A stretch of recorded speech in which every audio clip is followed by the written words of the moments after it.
नमस्कार दोस्तों। आज मैं फिर हाजिर हूँ बेसन के चूरमा की रेसिपी के साथ। आज इसे मैं एक वीडियो में दो तरीके से बेसन का चूरमा बनाना बताऊंगी, एक बूरा के साथ और एक गुड़ के साथ। एक को मैं लूज फॉर्म में बनाऊंगी, एक को लड्डू के फॉर्म में। तो स्वागत है आपका अपने channel home made recipe by Sunita Singh पर। आइए बनाते हैं बेसन का चूरमा दो तरीके से और बहुत कम घी में। इसके लिए ये मैंने 3 कप मोटा बेसन लिया है। चूरमा के लिए हमेशा मोटा बेसन ही इस्तेमाल कीजिएगा। और वज़न में ये लगभग 500 ग्राम है। इसे मैंने छलनी से छान लिया ताकि कोई इम्प्योरिटी होगी वो अलग हो जाएगी। अब इसमें लगभग मैं 80 से 90 ग्राम के करीब मेल्टेड घी डालूंगी और इसे हाथ से अच्छी तरह से मिला लूँगी। इसे मोयन लगाना कहते हैं। और मिलाने के बाद रगड़ रगड़ कर अच्छी तरह से मैं इसकी मुट्ठी बना करके आपको दिखाती हूँ कि मोयन परफेक्ट है या नहीं। तो परफेक्ट मोयन है, इससे ज़्यादा हमें बिल्कुल भी नहीं डालना है। अब क्योंकि ठंडी का टाइम है तो हम इसमें थोड़ा थोड़ा गुनगुना यानी कि लुक वार्म वाटर डाल करके बिल्कुल पराठे जैसा डो बना करके तैयार करेंगे। इसे सख्त नहीं बनाना है क्योंकि ये मोटा बेसन है, थोड़ा पानी सोखेगा भी। और बेसन वैसे पानी बहुत कम लेता है, तो थोड़ा थोड़ा करके हाथ में लीजिएगा और डालिएगा। तो लीजिए, मैंने बेसन को अच्छी तरह से बाइंड कर लिया है। अब इसे ढक करके मैं 15 मिनट के लिए छोड़ दूंगी। ये मैंने इलायची, जावित्री और जायफल जायफल बस हमें एक चने के बराबर टुकड़ा लेना है। अब इसे जार में डाल करके 1 चम्मच चीनी डाल करके इसे पीस लूँगी और इस पाउडर को एक प्याले में निकाल करके साइड में रख दूँगी। अब गैस ऑन करके पैन रख दूँगी, 2 पिंच केसर डाल दूँगी। केसर में हल्की भी नमी हो तो उसे हल्का सा धीमी फ्लेम पर रोस्ट करके डालिएगा। देखिए, इस तरीके से क्रश होनी चाहिए केसर, तभी बेटर रिजल्ट आता है। अब प्याले में निकाल कर 4 चम्मच एकदम गर्म दूध डालकर इसे रख दूँगी। और अब देखिए, हमारा जो बेसन हमने बाइंड करके रखा था वो सॉफ्ट हो गया। 1-2 मिनट और इसे मैं मसाज दे लूँगी और नींबू के बराबर साइज़ के मैं इसके पोर्शन कर लूँगी और इस तरीके से इसका पेड़ा बनाकर तैयार करूँगी। इसे ढककर रखेंगे वरना ये ड्राई हो जाएगा। एक एक करके पेड़ा निकालेंगे, इस तरीके से इसे बेलेंगे। आप चाहें तो इसे ऐसे ही रहना दें या आप इसके कॉर्नर्स को इस तरीके से दबा दबा करके इकसार कर सकते हैं और हल्का सा इस पर बेलन मार लेंगे। देखिए, हम छोटे छोटे बना रहे हैं तो इसे सेकने में दिक्कत नहीं होगी। यदि हम बड़ी रोटी बनाएंगे तो सेकते समय ये टूट जाती हैं, इसलिए छोटे छोटे बनाइए, जल्दी सीखेंगे और आराम रहेगा। तो एक साथ सारी रोटी बनाकर मत रखिए। मैंने ये 7 पूड़ी बना लिए। अब गैस ऑन करके तवा रख दिया। तवे पे आधा चम्मच घी मैं अच्छी तरह से स्प्रेड कर लूँगी। घी हमेशा प्योर ही इस्तेमाल कीजिए, तभी चूरमा अच्छा बनता है। अब एक बार में जितनी ये पूड़ी या टिक्की कहें बेसन की आ जाएंगी उन्हें रख देंगे। गैस की फ्लेम मीडियम टू लो रखेंगे। अब थोड़ा सा घी इस पर और लगा दूँगी ताकि हमारी अच्छी तरह से सिकेंगी। और एक तरफ हल्की सिकने पर हम इन्हें फ्लिप कर देंगे। देखिए, इस तरीके से ये जलनी नहीं चाहिए। लो टू मीडियम फ्लेम पर ही हमें अलट पलट कर इन्हें क्रिस्प होने तक सेकना है और थोड़ा थोड़ा घी लगाते जाना है, ज़्यादा घी बिल्कुल भी नहीं लगाना है। तो देखिए, हमारे दोनों तरफ से अच्छे से क्रिस्प सिक कर तैयार हैं।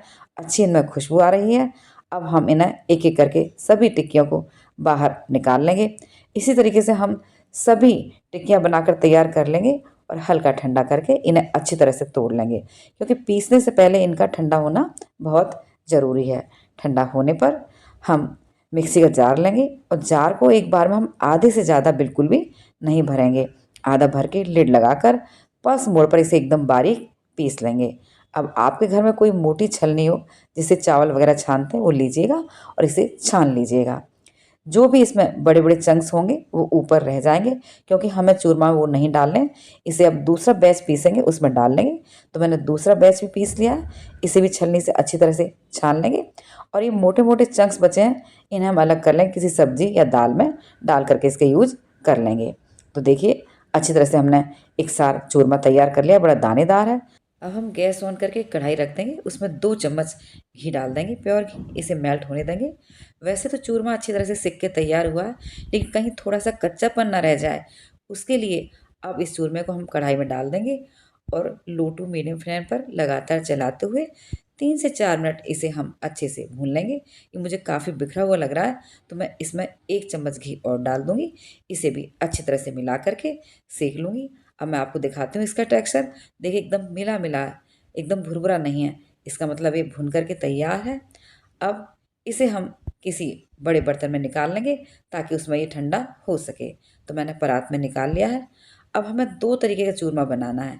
यहाँ तक तो रेसिपी सेम थी, अब हमें अलग करना है। तो इसे मैं 2 पोर्शन में डिवाइड कर लूँगी। एक पोर्शन मैंने अलग कर लिया, एक पोर्शन को इसी में रख के ठंडा होने दूँगी। अब एक पैन लूँगी, उसमें आधा चम्मच घी डालकर मेल्ट होने दूँगी। ये मैंने कुछ बादाम, काजू, पिस्ता की कतरन लिए। सबसे पहले बादाम और काजू डाल दूँगी, क्योंकि ये थोड़ा हीट ज़्यादा लेते हैं। इन्हें 1 minute low to medium flame पर सेक लूँगी। 1 मिनट बाद मैं इसमें पिस्ता भी डाल दूँगी, क्योंकि पिस्ता हीट बहुत कम लेती है। इसके साथ पिस्ता को भी धीमी फ्लेम पर मैं 1 मिनट के लिए सेक लूँगी। ये तैयार है, इसे ज़्यादा नहीं भूनना। गैस की फ्लेम बंद कर देंगे। इधर हमारा चूरमा भी ठंडा हो गया, इसे अब एक साइड में कर लेंगे। ये मैंने 1 कप बूरा लिया है। मैंने टोटल बेसन 3 कप लिया था, तो मैंने 1.5 कप बेसन का चूरमा अलग कर दिया। अब ये 1.5 कप बेसन का चूरमा है, तो 1.5 कप में 1 कप बूरा पर्याप्त है। वैसे मैंने इसे छान के रखा, लेकिन डालते समय ज़रूर छानेगा, ताकि कोई डली होगी तो उसे तोड़ लीजिएगा। अब इन सबको मैं अच्छे से मिला लूँगी।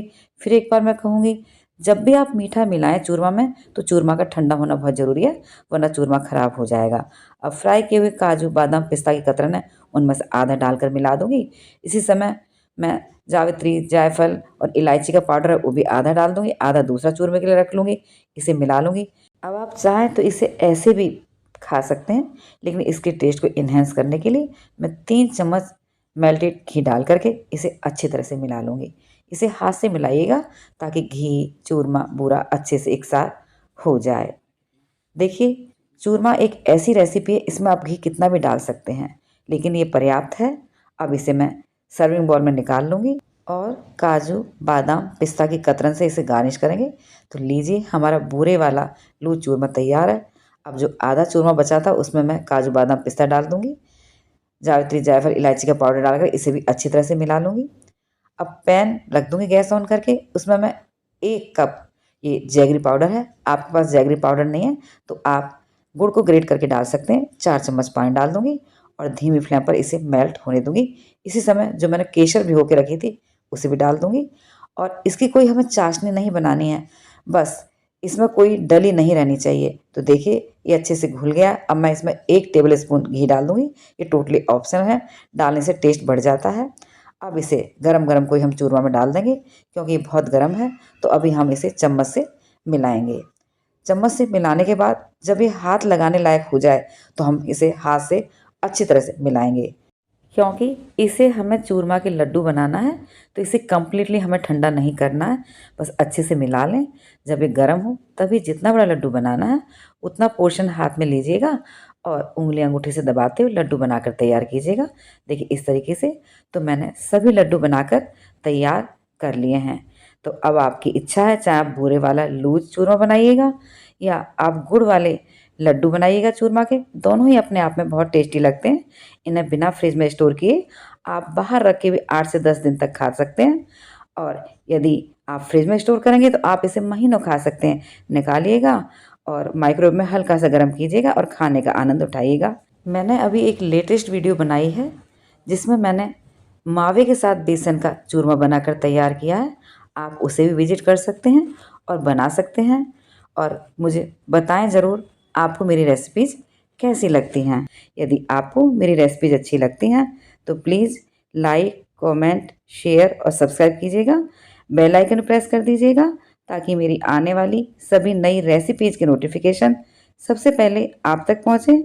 Thanks for watching. मिलती हूँ नेक्स्ट वीडियो में, तब तक के लिए बाय बाय।